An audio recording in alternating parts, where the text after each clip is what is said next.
Welcome back to The Express at the Summer Night Market in Richmond. Today's show is all about Asian culture, from photography to art to food. All that's coming up. But first, it's about musical collaborations and transformations with one of Canada's firsts.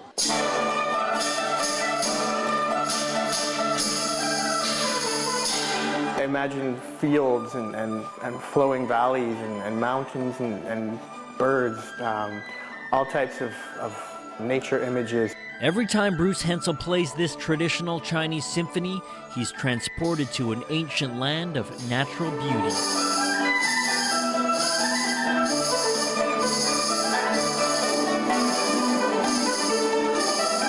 There's so much of the canon of Chinese music is about nature and poetry and song, and I instantly connected with that and the passion, the beauty, and the timelessness of it.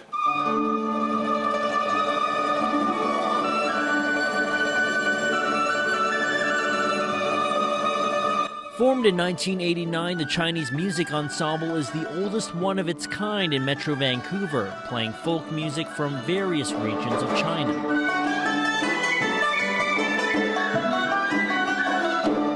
But when Bruce joined nearly a decade ago, the group acquired a uniquely Western element.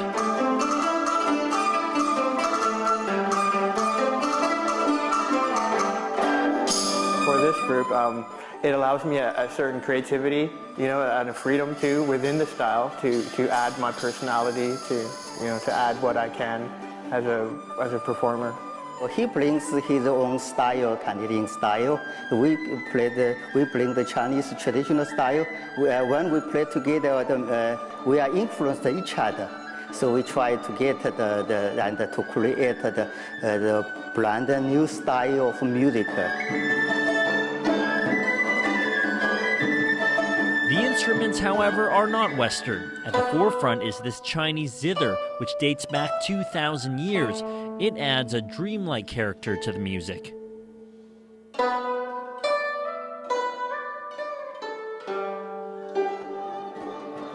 Then there's the rong, or Chinese guitar, which gives the music its deep, rhythmic sound. The sound very much like the Western classical guitar. So quite important for the Chinese ensemble. For lots of chords, bass, and make the sound thicker. For Bruce, the instruments are simply a communication tool, which helps foster a sense of unity with his bandmates, despite their vastly different backgrounds. Being a non-Chinese person, I can relate musically to them without knowing the language, without having been to China. And that's a beautiful thing that music can allow for one to do. I'm Tim Chung in Richmond for The Express.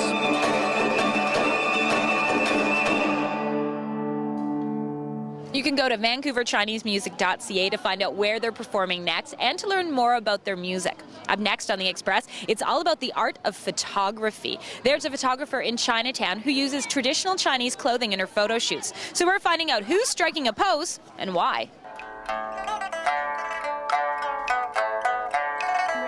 Jane Feng owns an art store in Chinatown, but her true passion is photography. The photograph now is a part of my life. See, that camera, I love it. Jane even opened up this studio space at the back of her store, and her photos, well, they're inspired by her Chinese heritage. It's interesting to explore the culture. Hi, how are you? Today, one of Jane's regular customers, Lana, is coming in to take photos. Really looking forward to today's session. You see, that one is a later Qing Dynasty dress. Jane specializes in costumes from different Chinese dynasties. Today we start with the Qing Dynasty Empress dress. Everything fits perfectly, actually. It's surprisingly comfortable. The Empress, you have to show all your pride. Well, this is very exciting. I feel very regal. I couldn't walk too fast and I probably couldn't run, but it's all right.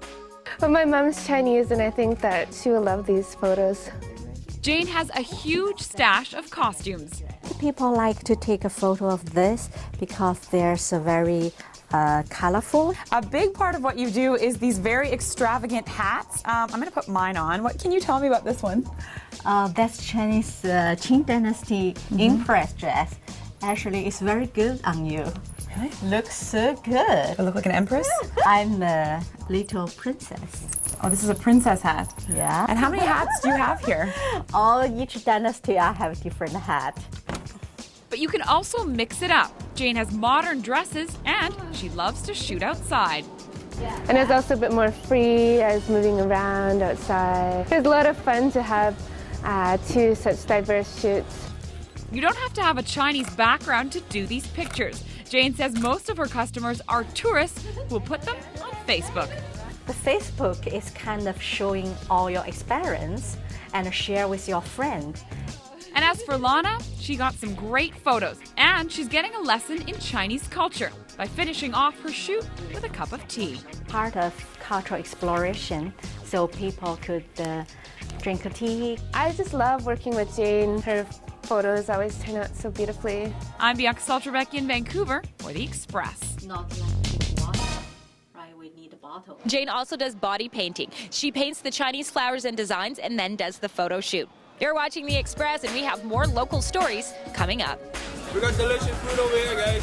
Lemongrass chicken, sticky rice, crispy crab claws. After the break, what are those in Those the are pot? spicy chicken ball. The food scene at the summer night market. A different image will show up on the wall. Center A on the downtown east side. The Express, we are your local voice.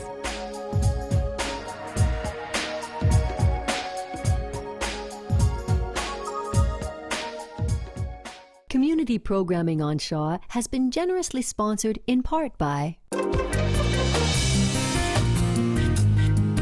Makeup services for Shaw TV, provided by Beauty Mark.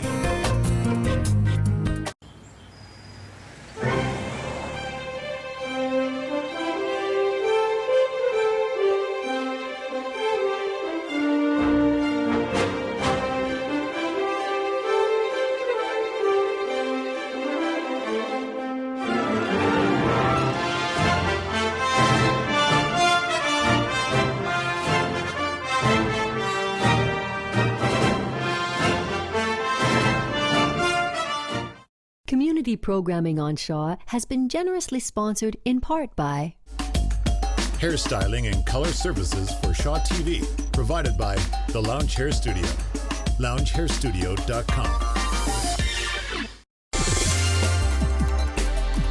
Welcome back to The Express at the Summer Night Market in Richmond. Entertainment, shopping, and food. I'd say food is the market's main attraction, and we have 3 of the top street food vendors. There's the barbecue, and I think that's what makes it sort of a very different atmosphere, because it's very smoky in the food court. My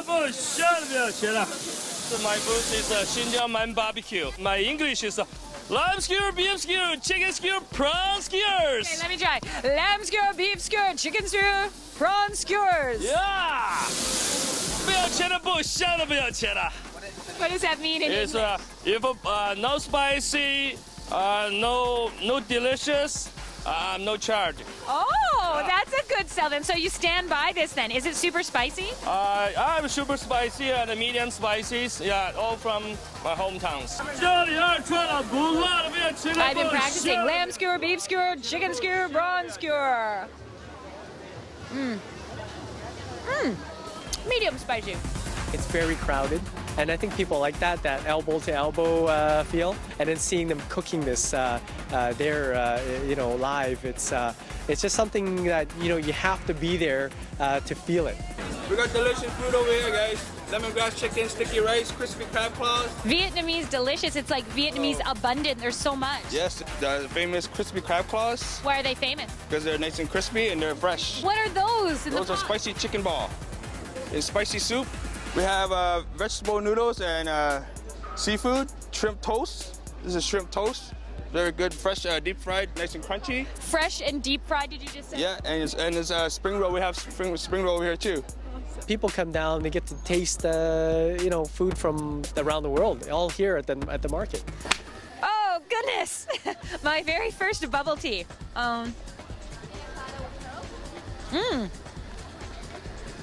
Oh, I didn't know I was gonna get the bubble right in my mouth. What is that made of? It's made from yam. From yam? Yam, yes. It's a yam powder. Tastes kind of chewy. Very cool, drink. It's originally from Taiwan. Yeah, from Taiwan, but very popular in Asia. Now in Europe too. England is very popular too. And also in Vancouver, it's very popular. Vancouver, very popular, yes. It's like a surprise every time I get the gummy candy, but it's kind of like a dessert and a drink all in one. I like it. The Summer Night Market in Richmond is open every Friday, Saturday, and Sunday night starting at 7 o'clock, also holiday Mondays, and it runs right through until September the 8th.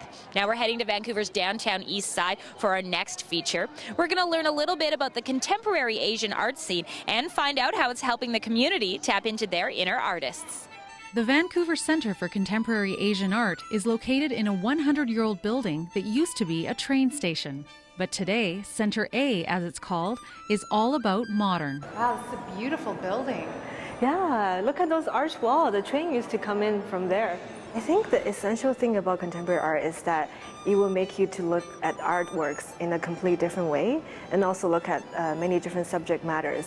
Contemporary art is not about a picture looking beautiful on the wall, but it's also about engage people to have a critical discussion about certain subject matter. That's the aim of the current exhibit by Canadian artist Howie Tsoi. As you can see, it's a very violent image. A lot of torturing going on here. Yeah. And on top of this painting, the artist burned the wall as well, so the whole painting looks like it's on fire. It's a series of paintings that he did in the last 3 years called the Horror Fables. These are paintings in the traditional Chinese brush painting style, but the subject is inspired by vampire and zombie movies from Hong Kong in the 80s. In another room is an extension of the exhibit featuring traditional Japanese lanterns. That you can play with the slides and different images will show up on the wall. You can overlap them. And there's an even more hands-on event coming up at Centre A, a workshop run by artist Germaine Coe that will turn residents of the downtown east side into contemporary artists. She will help them create a special kind of online map, one that's enhanced by images, text, and video. So you can also take a tour of the neighborhood by clicking on the map to make a path. Behind it is that there's a real richness of experience that isn't usually captured by an official reference work such as a map. There's all kinds of stories, narratives, histories, as well as sounds and just kind of details in the environment that aren't usually captured. We can hook up the iMac to the projector and the PA system. We'll have a big demonstration of the actual website on with the projection. So when people upload their material, they can have this instant gratification of looking at the path they just walked and seeing it on the website. All part of Centre A's commitment to exhibiting and commissioning contemporary art. In Vancouver, I'm Kendall Harris for The Express. The collab is being held from 1 till 5 on Saturday, June 25th, with lots of online ways to participate. You can also go to Centre A to view the current exhibit. And what else is happening on the local culture scene? Well, we've got your Cultus Lake Big Summer Spotlight. Seven Tyrants Theatre presents their original adaptation of The Good Woman of Szechuan. This interactive roving theatre play uses the garden as its stage. Formerly called the New Asia Film Festival, this festival includes the Dim Sum Movie and Cinema Cafe and a pairing of multimedia arts with a traditional Chinese tea ceremony. Enjoy a unique shopping experience at the Vancouver Chinatown Night Market. The street market features traditional Asian crafts, fashionable gifts, delicious ethnic snacks, and so much more. There's also the Summer Night Market here in Richmond with some special events coming up. July 1st is Chinese Karaoke Night, July 3rd, Korean Day. Thanks for watching our special on local Asian culture, and we'll see you next time.